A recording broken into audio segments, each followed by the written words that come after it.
Yo, Chicago, if you ain't up on the Morning Riot. 107.5 WGCI, Tony Score, the Morning Riot on your radio, and the 50 Cent takeover has begun. We got my man 50 Cent and the studio, man. We appreciate you coming in. Welcome to the city of Chicago, man. Thanks for having me. Man, what have you been doing since you've been in our city so far? Man, I got here early this morning. I flew from Detroit, so I got like maybe 2 hours ago. Oh, wow. You look wide awake. You look well rested. Yeah. Did you sleep? I did. I got a chance right after because I was done like around 4 o'clock out there, so I went and lay down. I'm sorry, you look really good because I just watched the movie. I watched it a couple times, but it always freaks me out when I see that movie that you were in where you lost all that weight. My God, and I'm like, that's not the 50 that, we know and love and see. And it just was crazy how you lost all that weight and then, built up that muscle again. Were you really sick when you built it back? You know what? The very beginning, I started big. I started like 216. I did that part first, and then I came down to 160. Over a 9-week period, I was on just liquids. Well, that's crazy. How did you go about that? Just liquids, and you just shared all that? I was actually training. I was training to suppress my appetite because I didn't have like any appetite suppressants or anything like that. I was overseas actually. It'd be hard. So I was doing that, and then they had brought in new clothes for me, so it didn't look like I was like drowning in my clothes. Mm-hmm. Before the very end of the tour, and in the last 3 weeks of just liquids, I didn't go anywhere where people could see me. Did you get sick losing the weight or gaining it back? Well, the very first time that I actually went to eat following it, I know specifically what it was because I went to this restaurant called the Chop House in Grand Rapids, and I went. I thought I could eat it like a lot. Thought you was going to go in and get the porterhouse, give me the double porterhouse. I had everything. I tried to eat. I couldn't really get it down because I had I guess my stomach shrunk. Yeah. And I ended up falling asleep on the fight because Floyd fought Sugar Shane Mosley. That wasn't a fight. Yeah, but remember the second round when he hit Floyd? Yeah, and then everybody woke up. Yeah, I woke up like, what the fuck? Right. Never just lose the fight. Hey, speaking of Floyd, man, of course, we know he just went in and he tried to petition to get out because he's in there suffering. Of course, he's a world-class athlete, and the nutrition and the exercise, he's not getting that like he's used to getting. Yeah. Have you talked to my man Floyd? Yeah, how's his spirits and what's going on with his early release? I went to Las Vegas to visit him like 2 days ago. It's crazy because the setup they got down in that actual, the county that he's in is more... It's harder than anything that I've seen before. So they got him down there with the hardened criminals. Yeah, it's crazy because you'll come in on the actual visit and still physically don't see him. Like when you come in to visit, this room's closed off and it's just a little screen in the corner. You pick up the phone and you look at the monitor. Oh, that's wow. You don't even get to see him face to face at all. It's like a Max. It's like you get a chance to go Skype. They got him locked up like Jeffrey Dahmer or something. Yeah, that's crazy. Yeah, like the way that they have that, it would be. If they would actually let you Skype from home. That's true. You wouldn't even have to fly to Vegas. That count as a visit. Right. You know what I'm saying? Like, that would be interesting. But I went in there, I was like, yo, this is like nuts. But you see him come sit down on the other side.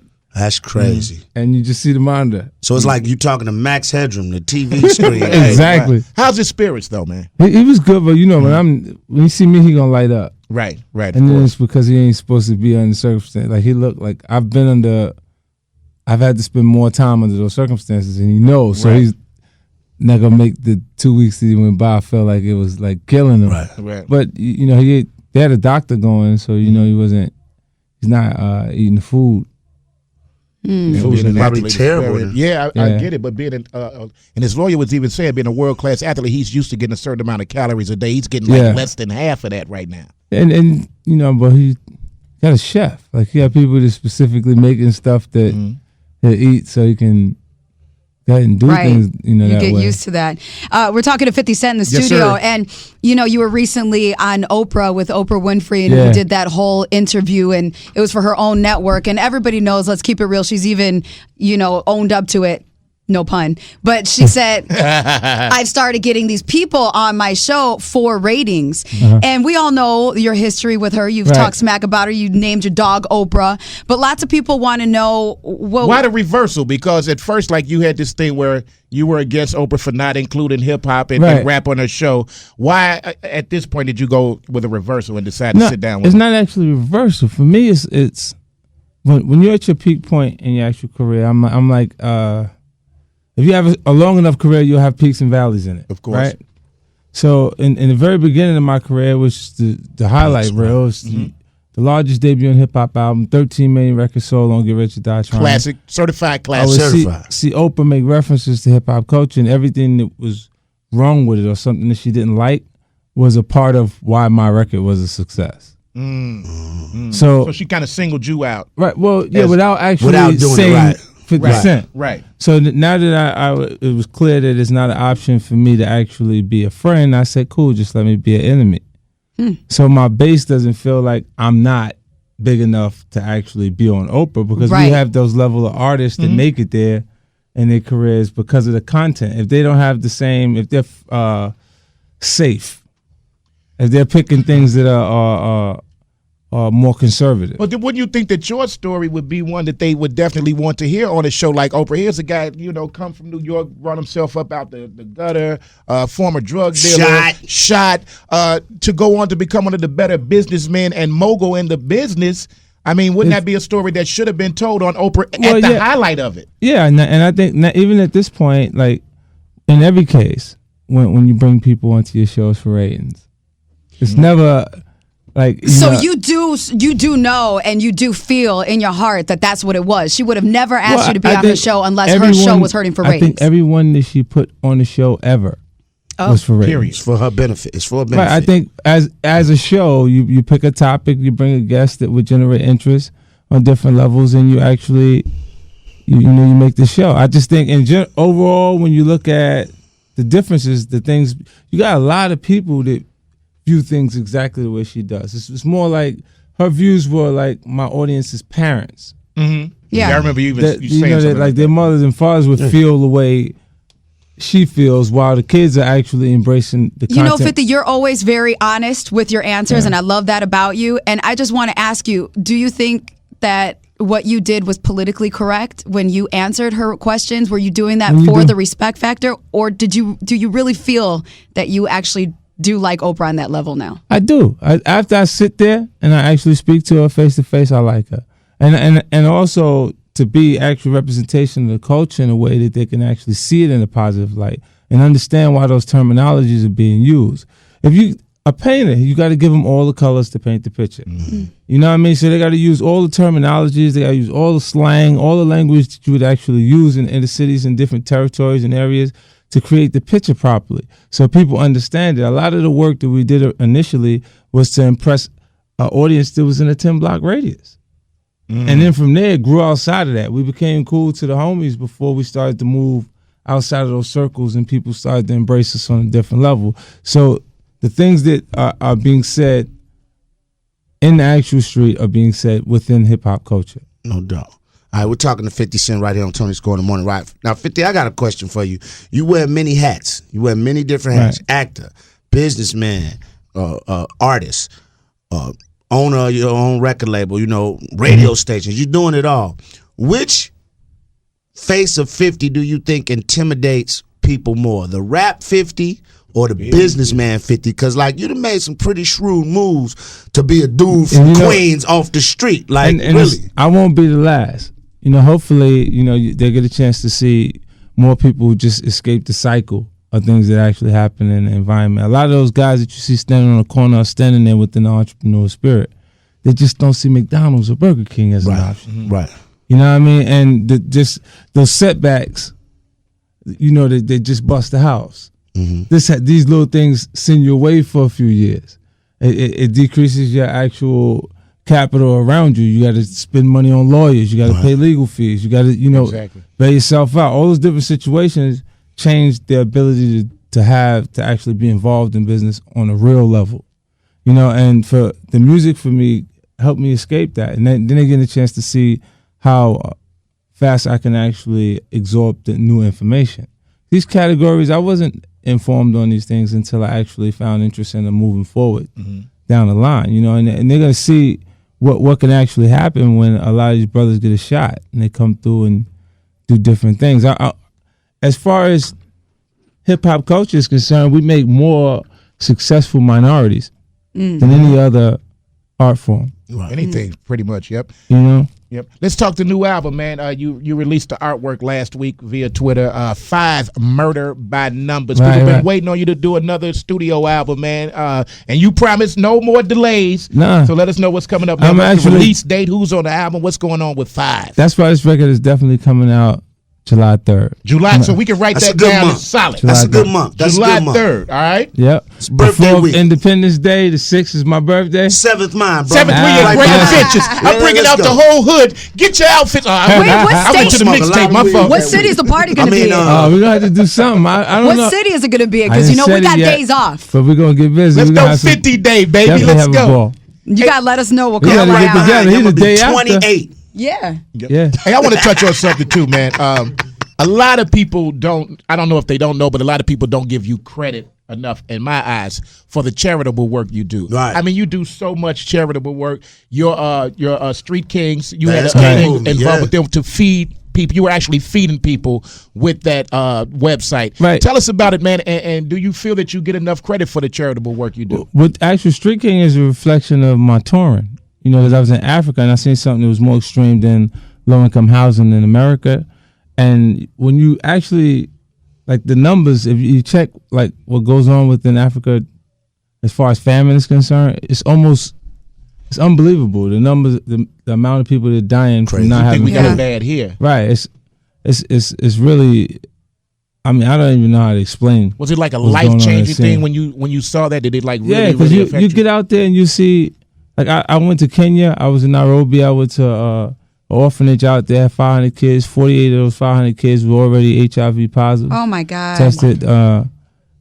They would be in school and they come to school to get that one meal. Wow. That they get, and you got to envision this meal that we say that like we're envisioning the meal. Gruel, right? Like the meal is like it's a vegan cornmeal with protein powder. Mm-hmm. Doused on it to provide additional nutrients. Wow. So it's like a prepackaged meal. Yeah, and it's just, but it's sufficient, and it's the same meal every day. Every day. So it's like you're eating like fuel instead of having a taste for different foods and different things that we don't actually look at as a luxury. We just see it like, I don't feel like this. I want this kind of food tonight. Right. Yeah. They don't even have an option. Yeah. I wish so many kids could see that what you're talking about, because it happens at the crib. You fix something. I don't want this. That. Right. I want McDonald's. And then they had an option to go in and get something else. Like well, not in my house. No option. It's like this is it. Yeah. But with that project, the Street King, I had partnered with the United Nations World Food Program to provide a meal with every actual energy drink sold. It's a business model that I'm trying to implement that I think would be the solution to finding the finances that will allow us to create social change. It's the only place that I see that much money is in business, And if we create a new standard, it's just like at the gambling house, and you got the house got to get paid on the movement. That's right. Or the money. So it's just if you just take portions of your actual income and implement it to the charitable organization of your choice. I chose hunger. They don't have to choose hunger. Yeah. You know what I mean? And the other artists are passionate about. They follow me. At following Vitamin Water, they want equity involvement in their companies because they sort of pay off. Very impressive. You are so very impressive. Businessman right there. And also, how is your adorable son doing? He's funny. He's good. He's big. He's funny. He's 16. We on the countdown, baby. He's only 16? Chuck's foot almost over. Oh my God. But is he borrowing the Lambo, though? That's what I want to know. October 13th, I don't want to give him nothing that kind of mess him up. Yeah. I be trying not to. Yeah, you understand. It'd be hard for me because at there's one side of me that wants to give him everything. Yeah. Give it to him. Whatever you like that, get it. Yeah. And then I'll be like, nah, because I reflect on what my experience was, and I was like, boy, you don't get out of here. And then you kind of want him to appreciate it a little bit more. And work hard for what he's going to have. Yeah, and you got to be able to have, the value. The money, because if you just throw it at him, you're gonna think, nah, it's just gonna call my dad. Right. Yeah. Like, what's the matter with you? Silver spoon in my mouth. What is he interested in? What does he want? Basketball. Basketball. Okay. Yeah. Is he nice? He's heavy. He's in New York now. He got a personal coach. He's back out there. He better be nice. I'm paying for this. Hold on. Who does 50 fly in as a personal coach? That's why I don't. Kobe, what you doing Saturday? Just come on through, dog. I mean, he goes to what's the name camp during the summer from Magic, the Orlando Magic. Dwight Howard? Dwight Howard. Oh, wow. Okay. They're down in Atlanta. So, he's back and forth. And is he doing well in school? He gets tutors as well and all that. Oh, great.